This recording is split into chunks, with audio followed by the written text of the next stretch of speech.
Pessoal, bom dia, tudo bem? Um prazer estar aqui. Obrigado por terem vindo participar. O pessoal da AST colocou esse nome bonito, Desvendando a Rotina, mas eu vou falar umas mentiras aqui do dia a dia, tá bom? Meu nome é Rafael, pessoal. Vou tentar falar com vocês um pouco de uma forma mais jocosa, tá bom? Para não ficar um negócio pesado. Mas a ideia é falar um pouco da nossa rotina, um dia a dia de um gestor, tá? Tomar decisão, processo de investimento, compro, vendo, alavanco, lote, pouco, muito, né? Então, vou tentar mostrar um pouco para vocês como a gente faz isso. Algumas formas, né, que a gente pode fazer isso. Tá? Tem um slide aí de um gestor um pouco mais agnóstico contra um gestor mais discricionário, falar a diferença entre eles. Tá? A Bradesco Asset, pessoal, só para lembrar, está com um stand ali com a Ágora. Tá no extremo oposto aqui da gente. Tá? Os garotos aí fizeram exército? Não? Visto o croquis, extremo oposto. Querem latitude e longitude? Eu passo. Mentira. É só atravessar por lá, tá? O pessoal tá sorteando uma Alexa. Tá? Então até eu vou lá uma passadinha lá, vai que eu ganho, não é isso? Então fique à vontade, vai ser um prazer recebê-lo, tirar um pouco mais de dúvida, conversar com a nossa equipe, né? Tanto da Ágora quanto da própria Asset. Tá? E, por favor, eu vou... Enfim, os slides aqui é mais para me dar um contexto, um background, mas... Puta, deu dúvida, quer saber uma coisa que não tá no slide, ou que eu falei aqui... Levanta a mão ou sai falando, tá? Grita, a gente tenta responder e tenta conversar, tá bom? Aqui é tentar deixar fácil para vocês esse dia a dia, até para ver se interessa, se é o que vocês querem de fato, né? Dentro da Asset, a Asset do Bradesco hoje está com 920 bi de AUM, tá? É quase um 12avos aí do PIB, se a gente for pensar. O interessante é o seguinte... A Asset, ela não é só o gestor, né? Ela não é só lá a parte de gestão. Né? Ela só existe, né? A parte da gestão só existe porque ela tem toda uma sustentação ali de base de outras equipes. Parte de risco, parte de produtos, parte comercial, parte de compliance, controles internos, né? Eu vou lá, faço uma cagada no fundo. O palavrão aqui é só para adjunto de intensidade, tá bom? Faço uma cagada no fundo, alguém tem que vir falar assim, ô bonitão, você não pode fazer isso, o mandato não permite, a regulação não permite, né? O país não permite, sei lá, tá bom? Então, assim, tem toda uma sustentação ali na Asset para que a equipe de gestão, obviamente, possa fazer um bom trabalho. Somos ali em 6 grandes mesas, tá? E que é uma mesa, é uma classe de ativo específica, tá bom? Temos uma mesa de renda fixa, vai operar juros, tá? Dar, tomar, já viram essas palavras? Tá? O cara aplicou, deu juros, tomou juros, fez uma inclinação, fez um fly, fez um slide. Já entro nessas métricas, tá bom? Nessas estratégias. Então, tem uma mesa de renda fixa, que tem ali uma boa parte do AUM. Vai operar juro nominal, juro real, talvez um pouco de treasury lá fora. Tem uma mesa de crédito privado, é uma mesa com um selo de qualidade reconhecida aí no mercado bastante grande.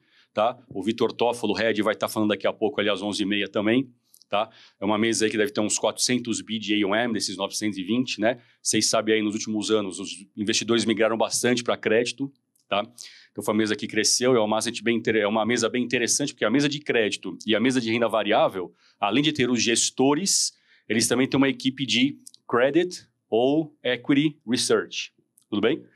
Daqui a pouco eu vou perguntar para vocês que é o mercado financeiro, mas basicamente, o equity, esse cara vai analisar uma empresa da perspectiva de eu comprar ação, me tornar sócio, participar do bônus e o ônus daquela empresa, tá? Com potenciais de ganhos e perdas maiores, enquanto o cara do credit vai fazer a mesma análise, vai pegar o mesmo DRE, vai pegar o mesmo balanço, o mesmo fluxo de caixa, vai pegar os mesmos números e vai ter uma conclusão totalmente diferente, né? Porque ele está olhando sobre uma outra ótica, que é, vou dar dinheiro para essa empresa, né? Estou comprando uma dívida, não participo de bônus e ônus, vou receber uns juros em relação a isso.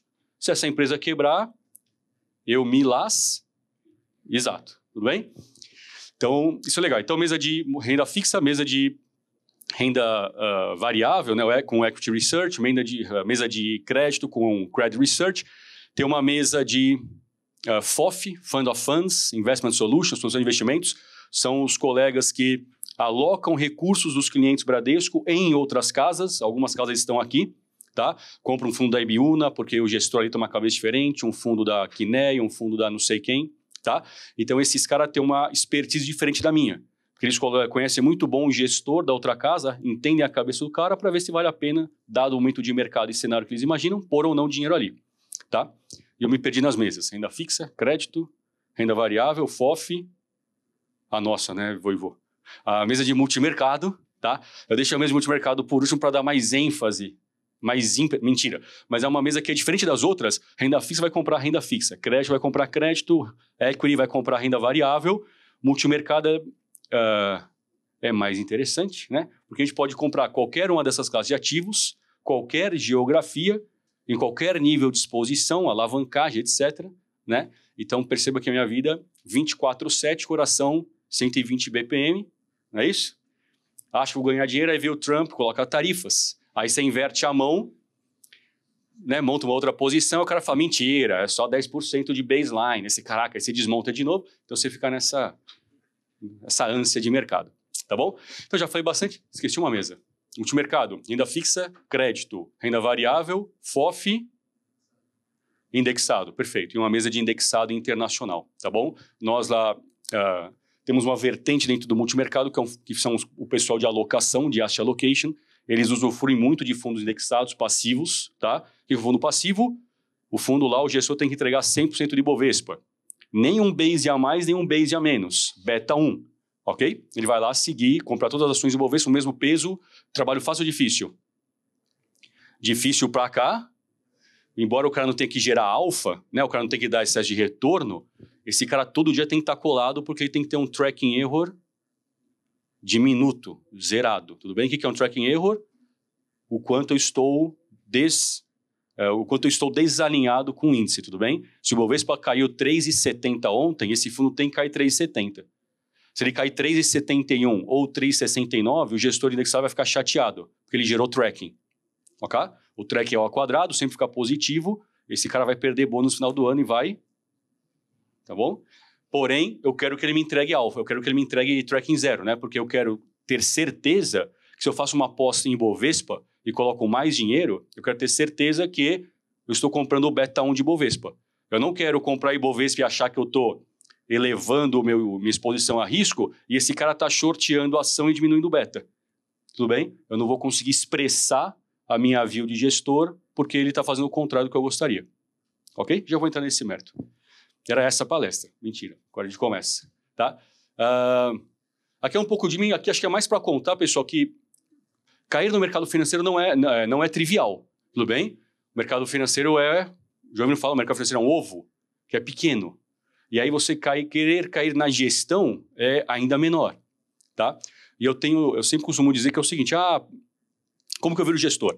Eu acho que um bom gestor é aquele cara que passou pelo back office, passou pelo middle, sentou no front, sabe apressar ativo, conhece derivativo, sabe qual é a sensibilidade de um ativo, a sensibilidade de um DV, né, de um juro nominal é diferente de um juro real, que é diferente de uma ação, né? Então, o cara entendendo tudo isso, passando por mesas, né, processando o fundo, sentando na administração, fazendo custódia, depois a parte de risco, faz compliance, controles internos, né? Você senta lá para ser gestor, aí você compra 100% de S&P no fundo, você toma uma cartinha vermelha lá do compliance, por quê? Porque o fundo só podia ter 20, porque era um fundo de previdência e a exposição à variação cambial ou offshore só pode ser 20%. E você comprou 100. Tudo bem? Era uma coisa que você devia estar sabendo, né, a posteriori, né, antes, tá bom? Aí tem algumas mentiras, mas o que é interessante? Assim como vocês também passei por faculdades, tudo bem? E é aquela época que, cara, eu não tinha a menor ideia do que ia fazer, ok? Além disso, eu estava no exército, tudo bem? Eu fiz o high school fora, fiz nos Estados Unidos, e quando eu fiz lá, eu fui para Washington, peguei lá as cartinhas, as minas não vão saber o que eu estou falando, os moleques sabem, todo mundo que tem mais de 18, tá? Lembra lá? Tem que se inscrever, alistamento militar, chamando exército, alguns já são expelidos de cara, outros têm que ir lá jurar bandeira, visto? Depois vocês contam para as meninas aí que elas vão entender. Beleza. Aí eu estava nos Estados Unidos, fiz essa bagaça, voltei para o Brasil, falei, beleza, agora é só trabalhar. Vou dar aula de inglês, tá tranquilo. O exército falou, bonitão, chega aí, temos que conversar. Né? Aí eu fui fazer a escola de oficiais, eu acabei gostando do exército, achei que tinha uma parte interessante de liderança, coisas que eu ia ver lá, que provavelmente não ia ver no mercado, tá? Corporativo. Acabei ficando no exército e resolvi sair para fazer o processo de trainee, tá? Fiz 17 processos de trainee no meu ano. Tudo bem? desde Unilever, desde banco, tá? Unilever, Ambev, atacar tomatinho de pelúcio, caramba, até outras empresas, ok? Isso tudo para dizer, eu não sabia onde eu queria entrar, eu não sabia que segmento ou que setor que eu queria trabalhar, mas eu queria ser trainee, por quê? Eu já estava há algum tempo no exército e eu falava, preciso aprender e preciso ganhar dinheiro, né? São duas artes, tá? Que geralmente elas não se conversam. Então eu fui fazer o trainee, passei num trainee da Positivo, era em Curitiba, tinha acabado de noivar, não quis ir, passei na B2W, logística, pra vocês verem que era tudo, né? Então TI, B2W e Johnson & Johnson. Falei, vou para Johnson, tá? Isso aí foi pós-crise de 2008, fiquei lá 3 ou 4 semanas, tá? E eles encerraram o programa. Aí eu tinha uma chance numa seguradora. E na seguradora eu não entrei na gestão. E de verdade eu não aconselho entrar na gestão. Porque quando você entra na gestão de cara, provavelmente você vai sentar do lado de um gestor, que é o cara que vai te ensinar tudo o que ele sabe, certo? Você vai se enviesar por quantas pessoas? Qual que é o seu aprendizado provável? Muito próximo do que aquele gestor entende que é melhor, certo? Enquanto se você começar devagar, numa área de pricing, depois vai para o controle, passa por compliance, vai para o middle, entende de risco, cara, você vai pegando um pouco de cada coisa, você vai formando uma cabeça bem melhor, bem mais completa, para caso depois você queira ser gestor de fundos de verdade, você consegue. Ou research. Não, eu sou um cara que não gosto de tomar decisão, não gosto de ir para risco para casa, 120 BPM é muito, quero fazer análise de empresa e dizer se vale ou não comprar. Tudo bem? Quero usar valuations, formas aí de fundamentalistas, técnicas, sei lá, também existe, tá? Mercado financeiro tem bastante coisa. E há quase 4 anos aí eu vim para Asset, tá? Na mesa de multimercado, ok? E nas horas vagas, eu descomprimo, né? A minha descompressão do mercado é dar aulas, tá bom? Então, eu gosto de aula de finanças, basicamente. Acho muito legal. Acho uma troca importante para dar aula. Sabe aquele gráfico do iceberg? Eles usam para... Caraca, eu nunca vi essa porra desse gráfico. O iceberg, aí tem a pontinha do iceberg que está escrito promoção, né? Mas ninguém viu que você não dormiu, não estudou, não namorou, não saiu de casa, não sei o quê, não sei o quê. Já viram esse gráfico? Gráfico não, uma imagem, né, Samuel? Boa. Dar aula é a mesma coisa. Dar aula é a pontinha dele, né? Externalizar ou passar um conhecimento. Mas para isso você precisa de didática, precisa de aprofundamento, precisa conhecer mais. Porque vai ter sempre um cara que você está falando lá de, sei lá, curva de juros, e o cara vai mandar E como que eu calculo a taxa forward? Mas você fala, caraca, eu só sei curva de juros, meu irmão. O que é taxa forward? Né? Você tem que ir lá e falar, eu conheço essa bagaça, vou te falar aqui de uma outra forma, tá? Então tem toda uma estruturação, tem muito network, tem muita troca, leio muito, tá? Acho que leitura, tô falando pro Samuel, leitura é importante, tá? Livros, artigos, mas eu gosto muito de ler opiniões, tá? O que a opinião do gestor de multimercado lá do meu banco vizinho tá lendo, tá fazendo? Por quê? Que cabeça é essa do cara? Como que ele chegou nessa conclusão? O que ele tá vendo que eu não tô? Tá? Então, para mim, opinião é muito importante. Ler opinião, tá? Mas eu leio o jornal. Quando eu comecei a trabalhar, eu lia jornal, né? Chegava de manhã, roubava o jornal do meu chefe. Vocês nunca viram, mas o jornal, ele era impresso. Caraca, eu sempre quis falar isso. Mentira, a gente aqui é tudo Generation Z. Todos nós. Tá bom? Mas eu roubava a parte lá do caderno de finanças do valor do cara, não amassava, porque eu tinha que ler lá para o cara não pegar, não entender que eu tinha que pegado. Lia lá o que eu tinha que ler, guardava de novo, dobrava um pouquinho, colocava um papel em cima, né, para ele achar que a secretária tinha acabado de colocar. Aí ele chegava de manhã e falava, você viu aí que o Banco BTG está pretendendo comprar uma parte aí dos créditos do Banco Master? E o cara falou assim, mano, para, né? Você vai tomar decisão com base nisso? Aí eu, né? Aquela cara que sorriso amarelo.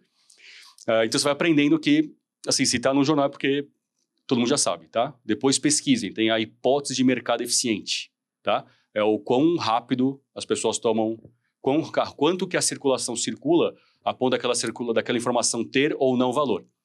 E tem algumas formas dessa hipótese de mercado eficiente funcionar, tá bom? A forma fraca, que é a primeira, diz que nem a análise fundamental, nem a análise técnica funciona. Porque todos nós aqui recebemos informações homogêneas pelo mesmo preço, na mesma velocidade, interpretamos da mesma forma. Logo, quando a gente faz isso, a gente tem certeza que a Petrobras vale R$ 35 ações. Ninguém quer pagar 35,01 e ninguém quer pagar 34,99. Se não tem bid ask para cima e para baixo, o preço está justo, ok? E essa hipótese de mercado eficiente vai falando sobre isso. Então, assim, informação, e aí passa para informação pública e privilegiada, tá? E, obviamente, informação privilegiada ou não existe, ou é antiético, né? Enfim, não vou entrar no mérito, tá bom? E aí, aberto para pergunta em qualquer momento. Quem sou, acho que eu já falei. Vou falar um pouco aqui da mesa multimercado. O que é ser gestor, né? Esse fardo que esse cara que começa a vender com a mentira, tá? E tomar de decisão, tá? Bom, o meu papel na mesa, tá? Hoje eu auxilio a mesa muito mais ali como um co-head, então a gente tem um head da mesa de multimercado, tá? Que responde lá para um CEO, ok? Meu papel é muito mais como... Eu tenho um papel mais administrativo, mais operacional, tá? Ver se os gestores têm os meios adequados para tomar decisão, ferramental, parte de processos, parte de produtos, né? Para nossa mesa lançar produtos, parte de pessoas, né? Cara, você tá bem? Tomou água hoje? Pá, deu uma aquecida, né? Porque tem uma parte emocional. Vocês assistiram Billions? Alguns assistiram? Na média assistimos. Na gestora lá do Excel, não vou falar, né, Ruiva? Mas na gestora do Excel tem uma psicóloga, tudo bem? Aí você fala, pô, mas que zoado, né, uma psicóloga. Não, mano, é importante, tá? Assim, porque o gestor, eu vou falar um slide aqui que eu falo de gestor discricionário, tá? Sou mais eu, tomo decisões com base em mercado, cenário, teses, temas, vou construindo, né, para ver o que vale a pena eu comprar ou vender. E tem gestores mais agnósticos, tá? Caras mais quantitativos, tá? O pessoal de vocês gosta muito mais disso, né? Faz programação, né? E fala, pô, vou fazer um backtest legal para ver qual que é o mundo de probabilidades, faço uma árvore de decisão, não é isso? Programa aqui em Python, R, porque sei lá, essa bagaça, tá? E o cara nem olha mercado. Eu brinco que os caras vão trabalhar assim, ó, né? Nem abre a Bloomberg, né? Porque o cara realmente está preocupado com o modelo dele, o quão assíduo o modelo dele é em relação àquilo que ele quer gerar de alfa, de excesso de retorno, tá? O gestor que é mais discricionário, cara, ele tem família, ele bate o carro no trânsito, ele tem que resolver problema, ele...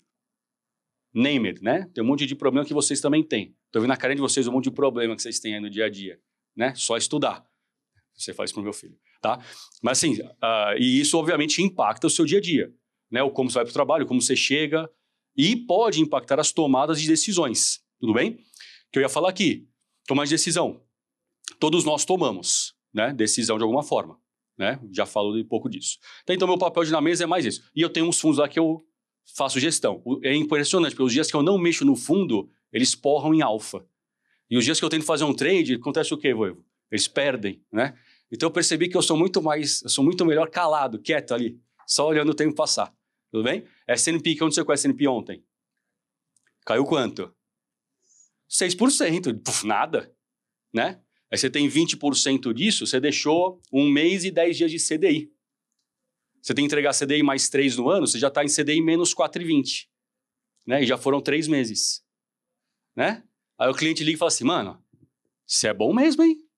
Vai ser S&P ano passado, agora você me perde? Não é isso? O cliente está sempre na razão lá, tá? Então tem alguns fundos aqui que a gente faz gestão, depois eu falo um pouco deles. E eu ia perguntar, o que é o mercado financeiro? Eu quero trabalhar no mercado financeiro. O que vem à cabeça de vocês quando você fala isso? Billions, beleza. Eu sou lá o Bob Motherfucker Axelrod, não é isso que ele fala? Né? Pô, vou ganhar dinheiro, bilhões, vou contratar lá aquela menininha que olha o satélite na China, vê que o porto tem mais navios do que deveria, que vai ter um excesso de supply, de oferta, e que, cara, shorteia essa bagaça, tudo que a gente vai ganhar dinheiro, né? É isso, né? Opera vendido aí porque o preço vai cair. Desculpa? The Big Short. Puta filme, assistiram? Quem não assistiu, anotem. The Big Short. Lição de casa de hoje, além do hipótese mercado eficiente, The Big Short, baita filme, né? Para as meninas tem o Christian Bale, né? O cara deixou as histórias no fundo lá, confere? E para os caras tem a Margot Robbie, que ela explica o que é um CDO na banheira. Já assistiu esse filme? Mas não é essa parte interessante, obviamente, tá? Mas o filme, o The Big Short, a história animal é uma história verídica, daqui de 2008, tá? A grande aposta, de 4 gestores ali principais que os caras basicamente operaram against America, tudo bem? Os caras compraram CDS contra os Estados Unidos. Compraram CDS, que é um Credit Default Swap, que é um título que fala, eu te pago 10 milhões de dólares por ano, caso os Estados Unidos quebre, você me devolve... Perdão, eu faço um seguro de 10 milhões de dólares e vou te pagar 2% disso, 1,5% disso, um seguro de carro, certo? Você faz um seguro, se você bater o carro, roubar, enchente o caramba, o carro vou pôr para vala, a seguradora vem e te paga a FIP. Vocês estão ligados que é FIP, né? Beleza, paga lá 100% do carro, tudo bem? Vocês já podem dirigir? Já.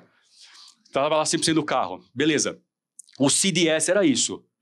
O cara ficou short CDS, né? O cara comprou o CDS e falou, mano, os Estados Unidos vai quebrar. Qual que foi o problema?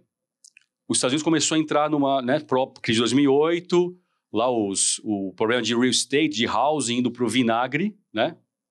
O subprime, a crise do subprime, obrigado. Mas vai me ajudando aí, fica aí. Qual é o seu nome? João, fica aí, João. Tá? Tem lá a crise do subprime. Basicamente, os caras alavancavam comprando casas, tá? Só que isso não passava para o preço de mercado. Certo? Desculpa? É isso, né? Aprovar financiamento sem olhar, né? A inadimplência, foda-se, esse cara vai pagar mesmo, tá? Tem vários casos, tá? Não é minha expertise aqui. Mas vejo que no filme, o que é interessante, pessoal, já que o pessoal citou, é que no filme o cara, ele deveria estar ganhando dinheiro. O preço de mercado devia estar mudando porque os Estados Unidos estava piorando a qualidade de crédito. Tudo bem? Mas o preço era marcado a zero. Essa porra não vai quebrar. Os Estados Unidos é AAA, é o safe haven, não é? Então, bem interessante. Enfim, depois vocês assistam. Eu podia ficar falando do filme aqui o dia inteiro. Mas mercado financeiro, basicamente, pessoal, é onde os superavitários encontram os deficitários. Aqueles que querem tomar dinheiro, precisam de dinheiro para alavancar negócio, aprimorar. Sou uma empresa, quero comprar uma empresa horizontal a minha ou verticalizada, quero comprar um concorrente, um fornecedor. Preciso de dinheiro, tem forma de conseguir dinheiro. Primeira, posso pedir para o meu pai, né, Lê? Meu pai fala, mano, se enxerga. Eu falo, beleza, então eu preciso ir no mercado. Posso pedir dinheiro emprestado, como se fosse crédito, e pagar uns juros. Partir lá da mesa de crédito, vira uma dívida, uma debenture, tudo bem? Ou posso ir no mercado e pedir e dar meu equity. Fala, pega um pedaço aqui da minha empresa, paga tanto por isso, se você acha que vale, e participa comigo aqui dos ganhos, tá? Esse pessoal todo que precisa de dinheiro com o que vai emprestar ou dar dinheiro, se encontra aqui no mercado financeiro. Tá? Mercado financeiro de capitais. E isso, obviamente, é o que movimenta o mercado, tá bom? Quanto que o Brasil representa do mundo nisso aqui? 2%? 1%? 0,8%? Tá? Falo isso pelo seguinte. Eu só tenho... Eu gosto muito de finanças comportamentais. Vou passar pelo lado de lá da sala. Não deixa a Sofia ver. Passei. Beleza. O Brasil representa 0,8% do equity mundial. É muito ou é pouco? É pouco, é nada. Tudo bem? Finanças comportamentais, a gente tem um negócio que chama-se home bias. Tudo bem? Viés de casa. Certo? Se minha mãe faz filé de frango com macarrão no domingo, eu devo gostar dessa porra pro resto da minha vida. Tá bom? O home bias é o seguinte. Provavelmente o portfólio de vocês, a maior parte do que vocês têm em investimentos deve ser Brasil. Seja juros, seja equity, seja qualquer coisa, a maioria de vocês, provavelmente, a maior parte é Brasil. Mentira ou verdade? Verdade. Se é verdade, vocês estão com a maior parte do portfólio de vocês em 0,8%, 0,9% dos ativos de equity que existem no mundo. Tudo bem? Que aí veio-se aquelas frases nos últimos tempos aí de internacionalizar o seu portfólio. Ok? Então, assim, mercado financeiro brasileiro, cara, é bom, é dinâmico, a CVM é animal, funciona bem pra caramba, baita sistema regulatório, a B3 é uma baita bolsa, sistema de risco apurado, tá? É de tirar o chapéu, quem quiser conhecer a fundo é de tirar o chapéu, tá? Os caras estão vindo com muitos produtos, fazendo bastante coisa, mas ainda é um mercado financeiro incipiente, tá? Emergente, pequeno, ok? Ser gestor, o que o gestor faz? Boa. Eu achei que alguém fosse falar, faz merda. Né? Sempre tem, vai. Tá? Gere. Gere o quê? Ativos, recursos. De quem? Dos clientes, de terceiros. Tudo bem? E aí entra o primeiro problema. Dever de fidúcia. Eu tenho que tratar este dinheiro da mesma forma que eu trataria o meu próprio. Tudo bem? Isso é dever de fidúcia. Então, eu não posso pegar o dinheiro e falar, S&P caiu 12% em 2 dias, é agora, né? O que eu não ganhei 2 é agora, toma, tá bom? Não posso fazer isso. Tem que ser pé no chão. Tem que ter o mandato. Qual que é o perfil de clientes alocados nesse fundo? Quanto de S&P pode ter, se pode ter, tá? Então, o gestor é isso, né? Ele tenta, obviamente, comprar ativos que vão bem e deixar de ter, né, não ter ou ficar short em ativos que ele acha que vai mal, ok? E aí entra em diversas estratégias, talvez no penúltimo slide eu fale alguma coisa, tá bom? Então, todo dia a gente está o quê? Tomando decisão. Samuel, acordou hoje, foi malhar? Fui malhar, tomou uma decisão que é, fui à academia. Para tomar essa decisão, ele falou, mano, tem que acordar mais cedo, porque eu preciso estar na bagaça lá 8h30. Tudo bem? Tomou decisão. Tomou café ainda para sair? Não, não vou tomar porque afinal vai ter lá. Paguei para tomar café lá. Foi, né, tomar de decisão. Ok? Veio de Uber, de carro. Estacionamento, vale a pena? Uber, não, tomar de decisão. Quanto eu gasto? Você pesquisou antes quanto era estacionamento? Não, pessoal, tá sobrando dinheiro, não preciso, né? Tá, então, tomar de decisão, pessoal, a gente faz a todo momento, ok? Todo momento. Vou assistir a palestra do Rafael na B, puta, zoado do que assistir o A, né? No meu colega lá, não sei quem tá no Goldman, Mary Lynch, tá? Enfim, tá? Todo dia vocês tomam decisão, né? Vou namorar, ou vou dormir à tarde para poder sair à noite com os amigos, ou vou pro churrasco amanhã, são decisões. Tudo bem? Não estou falando se são acertadas, boas ou ruins, mas todo dia a gente toma uma decisão. E nosso cérebro trabalha com isso. Processos decisórios. Tá? E, obviamente, por vezes a gente se enviesa, porque a gente faz um negócio dar certo, a gente faz um negócio dar certo, e a gente fala, cara, vai dar sempre certo. Né? Só dá certo. Okay? E aí que a gente começa a incorrer em erros. E aí a gente usa toda uma base ferramental, toda uma base, talvez psicológica, analítica, etc., para evitar tomar decisões mais erráticas, tá bom? Dá para evitar todas? De forma nenhuma, tá? O que a gente quer é mitigar as tomadas de decisões ruins e potencializar as tomadas de decisões certas, ok? O que não é fácil, tá? Então, essa tomada de decisão, quando a gente traz para asset, é pegar o mandato do fundo, tá? Mandato é, Rafael, eu quero que nesse fundo você tenha tantos percentuais aqui no Brasil, tanto lá fora, você possa comprar esses ativos, trabalhe com derivativo, não tem alavancagem, opera assim e não assim, tá? Os clientes desse fundo não querem se expor à criptomoeda, então você não compra criptomoeda, tudo bem? Isso é um mandato, o cara está me mandatando. É legal porque tem um alinhamento entre eu, o gestor, e o cliente. Ele sabe o que ele me pediu e eu sei o que tem que entregar, tá bom? Perfil, API de risco, API é análise de perfil do investidor, tá? O que é uma API? É legal oferecer um COI de 10 anos para vovó de 85? Não, né? Não combina, tá bom? Desculpa usar o exemplo, mas só para vocês entenderem o que a gente está chamando aqui de API, tá bom? E para vocês um COI de 10 anos com risco single C, ou seja, tipo a Argentina quase quebrada. Você não fala assim, mano, aceito. A Argentina pagava quanto de juros no passado? O Brasil era voivo. Ano passado. 11. Sabia que eu sabia esse número. O Brasil pagava 11 de juros. E a Argentina? Exato, 102% de juros ao ano. Muito ou pouco? Muito. O que isso significa? Que o país já estava quebrado. Fudeu. Né? O Banco Central dobra a dívida anualmente pagando juros. Tudo bem? Aí entrou lá o Milei. Quanto que os juros é hoje na Argentina? Melhorou pra caramba. Deve estar em 60, 55 ao ano. Tudo bem? Se você tomou uma dívida argentina a 100 e agora ela está a 50, o que aconteceu com o seu portfólio? Valorizou pra caramba. Tá 32. Cara, caiu em 2/3. Fica aí, João, não vai embora. 32% no juro da Argentina. Tudo bem? Cara, você tomou... Se você está pré-fixado a 5 anos na Argentina, ganhando 100% ao ano. Né? Juros lineares vai ganhar 500% aqui. Tudo bem? Composto vai ganhar 600, 700 e caralhada. Ok? Caiu para 30, sua marcação a mercado, sabe o que é isso?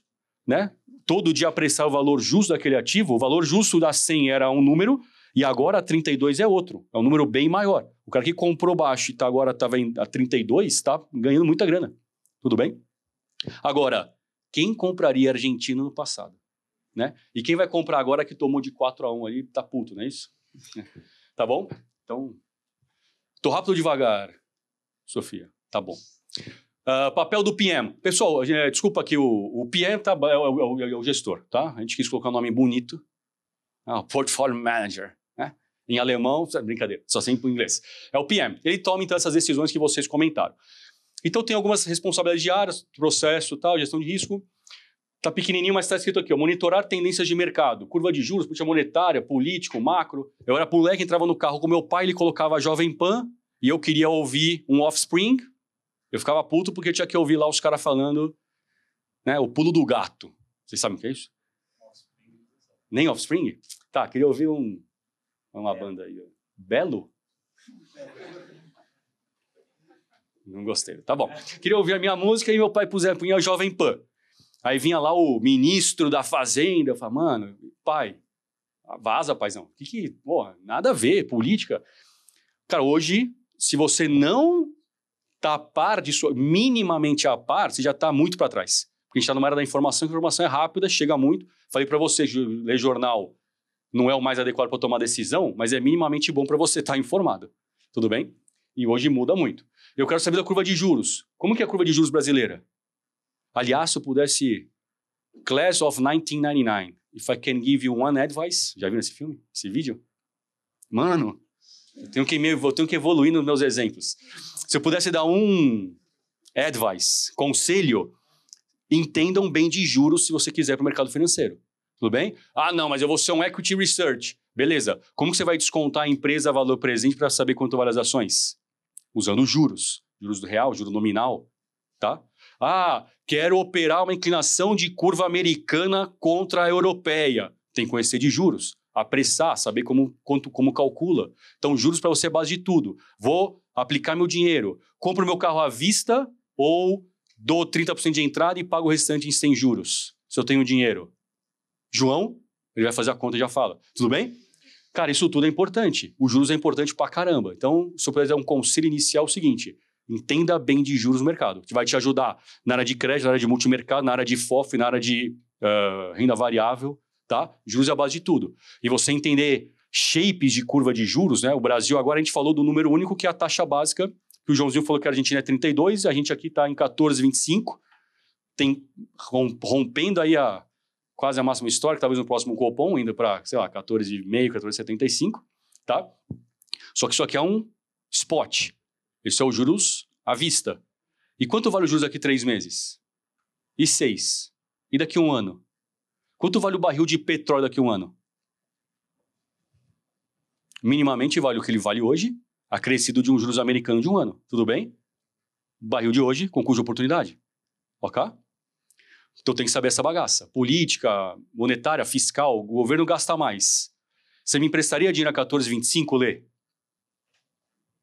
Brother, ele falou que sim, mas porque ele me conhece, sabe que eu sou um cara de boa índole, ético, vou pagar, não é isso? Mas ele poderia falar, não, para emprestar para você a 14,25, empresta para o governo. Que antes de o governo quebrar, você já quebrou, Rafael, o Bradesco já quebrou, o Banco do Brasil, todo mundo já quebrou, tá? Para mim, ele deveria falar, cara, você tem mais risco que o governo, eu vou te cobrar mais. Né? Vou te cobrar 15, 16, 17. Aí ele me empresta 17 e eu falo, pô, beleza, eu começo a gastar mais na minha casa, ser mais deficitário. O risco do Leandro aumentou ou diminuiu? Aumentou. Porque ele me deu dinheiro, eu tenho que devolver para ele, só que além do que eu tenho que devolver para ele, ainda estou gastando mais. Né? Então isso tem que ficar de olho. É a parte da política fiscal, que é muito discutida no Brasil. Analisar dados financeiros do setor, análise top-down ou bottom-up, né? Então, juros para monetária, política um pouco mais macro. Quando eu vou para a empresa, no setor, eu vou para um micro, né? Ah, eu vou para a empresa de papel e celulose quando o dólar aumenta ou vou para um setor educacional? Se eu tenho certeza que o Trump lá, essas tarifas, vai gerar inflação dos Estados Unidos, juros lá vai aumentar, que setor brasileiro pode ir melhor? Ou que setor americano pode ir melhor? Tá? Aí você começa a entrar nessas análises mais micro. E aí abre balanço de empresa, DRE, de caixa, contabilidade, controladoria, para quem gosta, tá bom? Pois não. Você tinha comentado, né, que o gestor geralmente tem que estar tomando decisões, assim, né, colocando a mão na massa na carteira. Mas, assim, qual que você acha que deve ser a proporção da gestão de tempo entre pesquisar, né, monitorar o mercado em si e realmente liderar? Eu diria que 80%, 90% é leitura. É leitura, é entender, porque é o seguinte, não tem como você tomar uma decisão tão importante quanto essa sem estar sabendo o porquê que você está fazendo, tá? Daqui a pouco eu vou mostrar também, mas tem uma espécie de narrativa, porque eu vou ter que ter uma narrativa. Por que eu comprei S&P se ele caiu 12%? Tá? E eu vou te falar que por valuation vale a pena, o técnico pode estar longe, o peso dos institucionais comprados está baixo, tá? Então, assim, a pergunta foi, quanto de tempo você dedica realmente à leitura, à construção do portfólio, a parte um pouco mais pesada, né, de insights, etc., e quanto você põe na mão na massa? Cara, 80%, 90% é a construção do portfólio, tá? Porque mão na massa é só uma ordem, já era. A partir daquele momento você está incorrendo no risco que você selecionou, tá bom? Então eu diria que grossa, né, a parte grosseira aqui, né, bem maior, realmente é na parte analítica da coisa, tá bom? Desculpa, Bernardão. Eu queria fazer uma pergunta em relação ao processo de tomada de decisão. Quando a gente fala de tomada de decisão, a gente imagina sempre uma pessoa tomando uma decisão unilateral. Só que a gente sabe que no mercado financeiro e qualquer outro corporativo, para tomar uma decisão, ela vem com embasamento técnico, e não só com isso, mas também com o consentimento de um time. Na sua visão como gestora, eu estudo Intel, a gente fala sobre liderança o tempo todo lá. Eu queria saber como que você, numa área que precisa de uma tomada de decisão tão ágil, com um embasamento técnico tão profundo, faz essa tomada de decisão também visando o seu time e o consentimento deles. Perfeito. Baita pergunta, Bernardão. Tem empresas ou áreas de gestão que trabalham com uma espécie de comissão. Não é comissão a palavra, é comitês, ou uma forma um pouco mais conjunta, tá? Então a gente senta junto e fala, cara, tem aqui esse cenário, temos essas classes de ativos, cara, dado o que pode ser feito aqui no mandato, na política, né, seria interessante então a gente aumentar isso aqui, diminuir isso, papapá, e aí você tem votos, né, para sim ou não, para ver o que vai fazer, tá? Então é um pouco mais, uma coisa mais de governança, tá? É uma decisão bem mais lenta, como o Bernardo bem colocou, tá, pessoal? E por vezes, obviamente, você não vai entrar no bórum do mercado e sair no topo, tá? Geralmente, quando quem faz isso, fazem alocações mais estratégicas, mais médio e longo prazistas, tá? Um PM que tem... Os PMs geralmente são mais individualizados, né? O cara, assim, ele tem lá tantos fundos para gerir, ele sabe quanto de risco ele vai alocar em cada um. Se um fundo for um target risk, né, eu tenho um risco-alvo para perseguir. E, cara, ele toma uma decisão, aí é quase unilateral. É a favor, né, na benesse do que ele vai ter para o fundo e muitas vezes não dá satisfação para ninguém, né? Você mandata o gestor, tá, para ele ter o dever de fidúcia para tomar as melhores decisões possíveis dentro daquele risco que a gente alocou para ele, tá? Então, tem algumas formas, se tem essas duas, acho que são talvez as mais usadas, tá? Mas assim, é uma delegação full, você está entregando por completo a tomar de decisão, tá? Porque você tem que conhecer o gestor, a gestora, né? Para quem está dando dinheiro, porque por isso muitas vezes tem que ter renome, né? Ter todo um embate, foi o que eu falei no início da minha apresentação, tem todo um embasamento ali, né? Que não sou só eu, tem uma área de risco, tem uma área de compliance, controles, produtos, né? Todo mundo vendo, tá? Imagina, Bernardo, boa pergunta. Por favor, Ivo.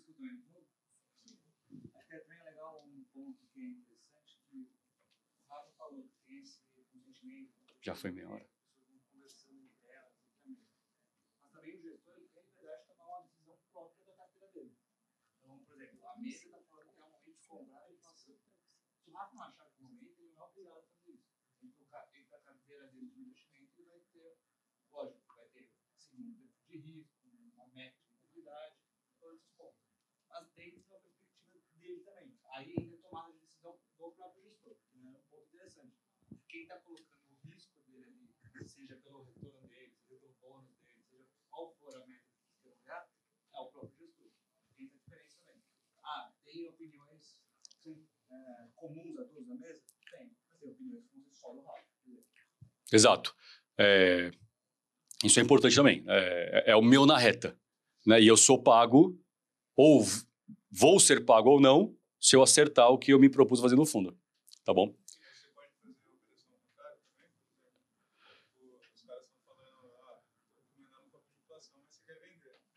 O pessoal tá todo mundo comprando inflação implícita. Quero ficar short, posso. Tá? De novo, é uma tomada de decisão tua. Tá? É mais difícil você justificar isso depois, né, se der errado.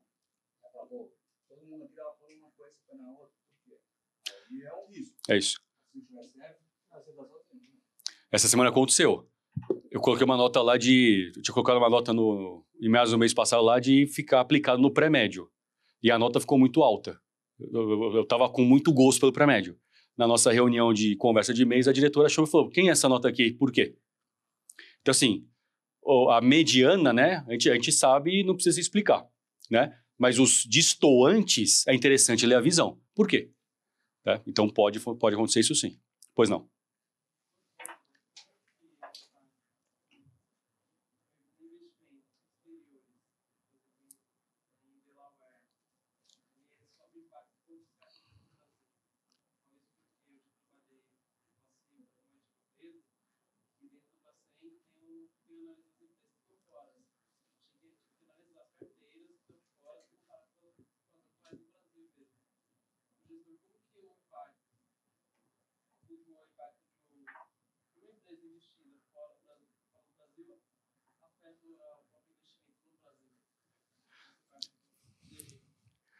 Pergunta punk. Porque é o seguinte, se eu tenho essa empresa no meu portfólio, estou antenado, impacta muito, vai ser muito sensível, eu tenho que estar antenado no que está acontecendo lá, dólar, fazer hedge cambial, etc, etc. Se eu não tenho essa antena, essa empresa, provavelmente não estou nem aí.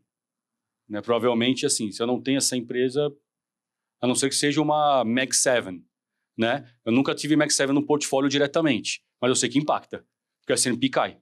São 7% da empresa, que é um Pareto, né? 7 empresas no S&P que comandaram mais de metade do retorno do S&P nos últimos anos, tá? Então vai depender muito do quanto você tem, não tem empresa, ou quanto você olha, tá?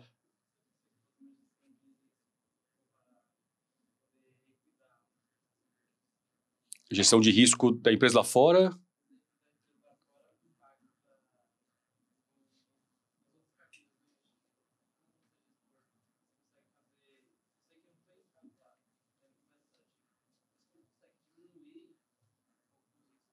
Perfeito. Eu vou ver qual que é o beta dessa empresa. Tudo bem? Qual que é o beta, qual que é a sensibilidade dessa empresa em relação ao meu portfólio. Se eu adicionar essa empresa, minha correlação aumenta, diminui, o que acontece com o meu risco total? Tudo bem? A primeira coisa é quão sensível essa empresa vai representar no meu portfólio. Aí eu vou usar técnicas ferramentais para ver qual percentual que eu poderia colocar máximo dessa empresa dentro para eu não ficar super exposto a ela. Tá? Então você vai usar métricas. A minha resposta para você genérica seria medidas estatísticas. Tá? Para medida estatística, traz para o seu portfólio, re-ranqueia ali, faz um backtest, estressa e vê quanto você aceitaria ter. Tá bom? João.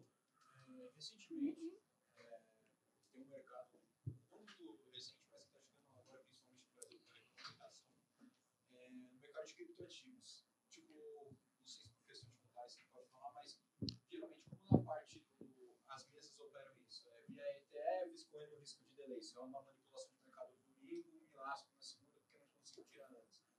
Se futuramente talvez haja uma mesa específica para criptoativos que nem estão fazendo lá fora, ou se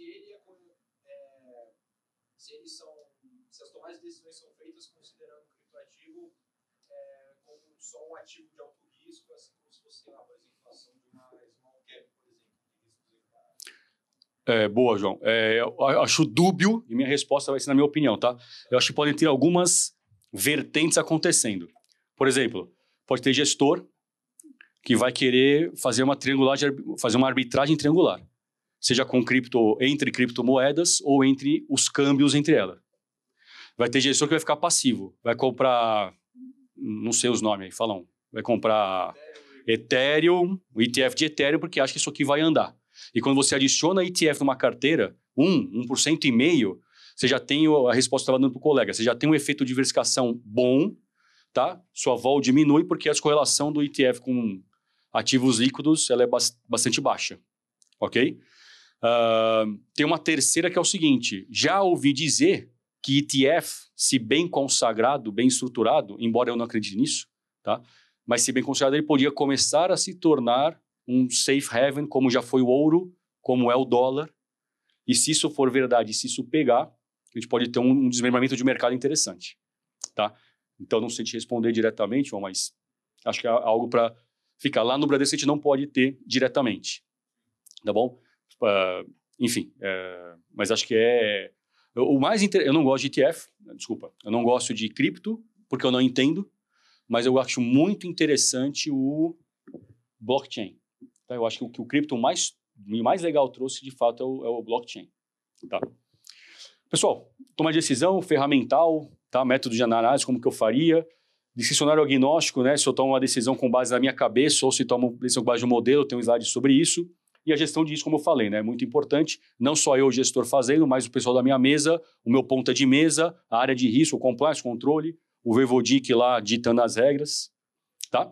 Vou passar um pouco mais rápido aqui, mas isso aqui, alguém falou de processo de tomar decisão, né? O processo, tá?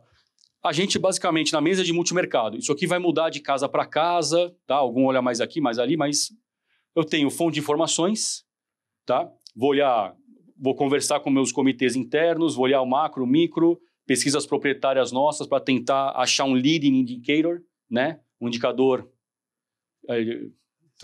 que antecipa as coisas, tá? Para tentar ver se essa inflação é para ficar dado ou tomado, ok? E pesquisas externas também, ouvir outras casas, opiniões. Isso aqui é fonte de informação, né? Vou ler o WhatsApp, vou ver Bloomberg, blá, blá, blá, blá, blá. A partir daqui eu vou gerar ideias, tá? Reunião diária nossa da equipe de gestão, olhar para a minha alocação estratégica, médio, longo prazo, e a tática, curto prazista, tá? Para ver o que eu poderia ter a mais no meu book ou tirar dele, porque não faz mais sentido dado o que eu vi aqui. A partir daí que eu defini o que eu quero ter, vou fazer análise quant e quali, tá? Quant é mais sem número, um pouco mais... Quant, por exemplo, é quando sai lá um balanço, a parte quant é o guidance, né? Ali não tem número, é o guidance, o cara está falando para frente, tudo bem? E a parte quali, hoje, olhando ali, né, a parte mais fundamentalista, retorno de ativo, correlação entre eles, risco, né, desvio padrão, etc. Tá? Isso tudo a gente vai empacotar para ver se dali sai alguma tese ou se a gente consegue utilizar algum modelo, né? Enfim, o que a gente teria aqui de modelo, né? Desculpa, o que a gente teria aqui de tese para ter ativos geograficamente diferentes ou de classes de ativos diferentes, tá? E aí, a gente vai construir portfólio e a retroalimentação, que é todo dia olhar essa bagaça para ver se faz sentido. Todo dia o mercado muda. Eu tenho um hedge no meu portfólio, o mercado muda, o que vai acontecer com esse hedge amanhã? Vai estar descompensado. Tem que compensar de volta. Estou comprado em vega de opção. Caraca, né? Vocês acharam que eu não ia falar sobre isso? Mentira. Estou achando que a volatilidade do mercado vai subir, tá bom? Estou comprado em vega de opção. Se eu não ajustar essa bagaça todo dia certinho... Pode ser que em algum momento eu vou passar a não estar mais comprado e estar vendido. Tudo bem? Eu posso me perder nessa, tá? Então, respondendo também a pergunta do colega, vejam que é muito mais tempo, né? 80%, 90% é nisso aqui, né? E depois 10% que eu vou lá na Bloomberg, digito um negócio, mando comprar para esse fundo, para esse, em regras iguais, separadas, diferentes, tá? Aqui é um slide legal, já estou acabando, pessoal. Tenho que liberar vocês. O gestor discricionário e o agnóstico. Tá, discricionário de novo, aquele cara que forma a tese, lê cenário, né, vai comprar e vender porque eu acho, tá? E o agnóstico fala, cara, não vou ler nada, eu tenho um modelo que funciona para momentum, para trend, para CTAs, para isso, para aquilo, e ele confia fielmente no modelo. E o trabalho dele é todo dia ter certeza que esse modelo está dentro de métrica de risco, está comprando as coisas certas, não está escapando em nada e que vai continuar entregando para frente, tá bom? Tem um viés de representatividade forte aqui. Discricionário é legal por quê? Ele é mais convicto. Eu estava falando pro alguém que foi conversar com a gente. Eu tenho poucas apostas. Eu não posso falar para vocês que eu vejo 100 ativos por dia. Não tem como, né? É impossível acompanhar 100 ativos num dia. Tudo bem? Mas tem 10, 15 que eu conheço muito bem, sei nível, sei se ele está dentro ou está fora, sei informações a respeito, sei onde buscar as informações, sei quais informações são mais valiosas, então eu sei expurgar o que não me conta.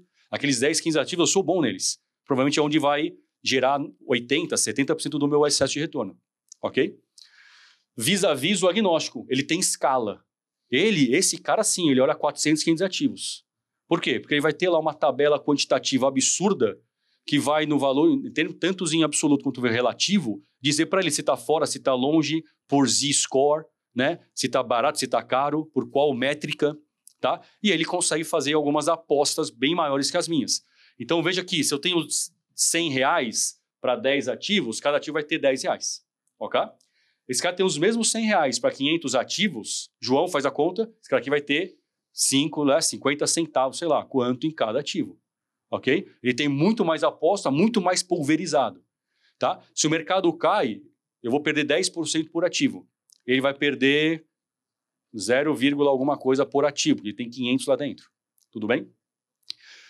Discricionário é legal que eu crio uma narrativa econômica. Tava falando pro colega. Qual é o seu nome? Pro Tiagão. Pô, eu vou ter uma narrativa para o cliente. Cliente, estou vendo o cenário macro, Trump, inflação nos Estados Unidos. Se tem inflação com baixa atividade, Estados Unidos, lá, o americano, ele tem todo o dinheiro em equity, em bolsa. Se a bolsa cai, o que o cara se sente? Mais pobre ou mais rico? Mais pobre. Se ele é mais pobre, vai comprar mais ou menos? Menos. Tudo bem? Isso impacta a atividade, impacta a produtividade, o caramba. Ok?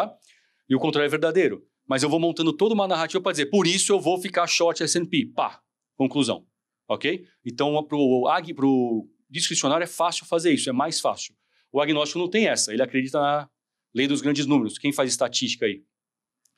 Lei dos grandes números é o seguinte, estatisticamente, né, a estatística está a favor quando você faz um grande número de apostas, alguém vai se dar bem. A gente estava conversando com um colega aqui, o Voivo falou, ano passado um gestor nosso operou chocolate, cocoa. Assim que fala em inglês essa porra? Cocoa? Chocolate. Perdeu ou ganhou dinheiro? Ganhou dinheiro pra caramba. Ele tinha 2% do fundo em chocolate e o chocolate subiu 300%. Vocês não perceberam que o Lindt está mais caro? Eu também não como, mas eu tenho que falar para, né, pra parecer um gestor de verdade. Tá? Então, o cara porrou, tinha 2%, uma coisa subiu 300%. Tudo bem? Ele tem muitas apostas. Discricionário, experiência. O nosso head lá, o cara acima de mim, tem 50 anos de idade e 40 de mercado. Aos 10 já chutaram ele e falaram, mano, vai estudar essa bagaça aí. Né? Então o cara tem umas coisas de mercado que, pô, eu posso ficar mais 20 que eu não vou ter o que ele teve. Tá, passou pro banco externo, pegou uma parte de Brasil que a gente não era nascido, lá na década de 90, tá, que a gente nunca mais vai ter. Né? Então a experiência que esse cara teve, ele criou, crises que ele passou e de formas que ele passou, a gente talvez não passe mais. E é um aprendizado que ele teve e ele sabe fazer posições melhores por conta disso.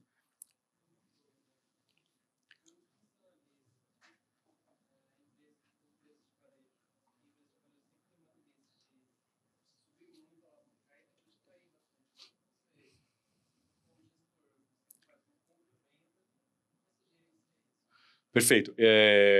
Eu teria que trazer um gestor na verdade para te falar ao certo, tá bom? O cara vai lá no micro, eu não faço isso. Se eu fosse operar varejo, eu operaria setor, tá bom? Você podia olhar dentro do setor de varejo, qual empresa tem um múltiplo mais interessante. Você pode olhar por múltiplo, porque você tem um valor relativo dentro do setor. São empresas alavancadas. Então, em tendências de política monetária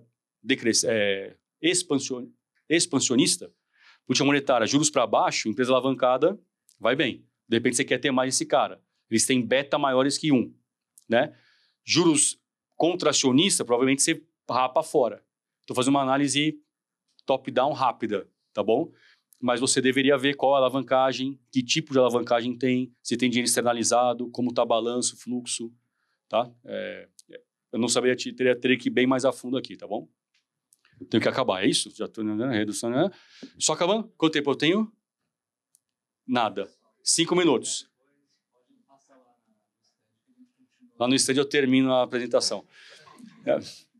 Mas assim, acho que esse slide é bem legal, porque, ó, grau de convicção, né? Então o discricionário ele tem alto grau de convicção para poucas apostas, né? 6 bolinhas de aposta.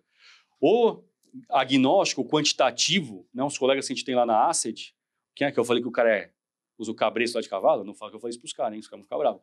Tá? Ele tem pouca convicção. Porém, o número de apostas absurdos espalhadas, né? Alguns com mais, outros com menos convicção, ele vai dosando esse nível, tá? Esse percentual. Tipos de estratégia, deixa eu só ver o que eu tenho. Rapidinho, ó. Então, tipos de estratégia, pessoal, passem lá que eu falo, tá? Mas vocês já devem conhecer long and short, né? Compro Petrobras, vendo Vale, olho por correlação, olho por estrutura de capital, olho por alavancagem, tá? Com integração, muito, tá? Com integração para esse cara aqui, ó, todo dia. Tá? Eles adoram brincar nessa bagaça, estatística ali é... Provavelmente é algo trading que mexe com isso, né? Estratégia. Nós na Asset não temos algo trade, estamos montando uma estrutura para isso, tá?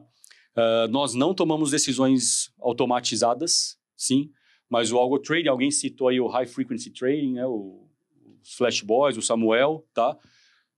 Nós não fazemos isso. No Brasil, acho que não tem essa expertise alavancada, tá? Mas entraria aqui, tá bom? Seria um tipo de estratégia. Aqui eu coloquei algumas long and short. Compro uma e vendo a outra, quero ganhar diferencial. Veja que eu posso estar com beta neutral, né? Posso estar com beta neutralizado. Estou com beta 1 de Ibovespa.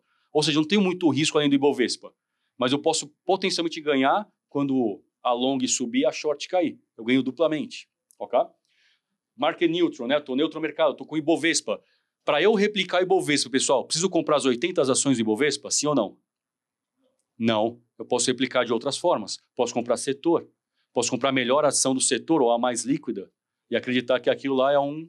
Posso comprar um ETF, tá? Um futuro. Event driven. Acho que vai ter um M&A, uma fusão. Geralmente uma fusão, o banco... Né, desculpa, a empresa comprada sobe de valor e a que está comprando cai. Posso fazer um long and short por conta desse M&A. Ou ficar operando event driven, investimento alternativos, tá? A gente trouxe algumas que a gente tem na casa, né? Aqui estão os nomes dos fundos que a gente tem na casa, tá? Um pouco das características, buy and hold, compra e vende, um negócio um pouco mais médio prazista, que é apostar em betas, trading, giro de carteira, tá? Com consciência, quantitativa, mais sistemática, tá? E aí investe dentro, fora, aqui são coisas da Ambima, tá? Livre, macro, etc. Alguns têm benchmark CDI mais 3, CDI mais 4.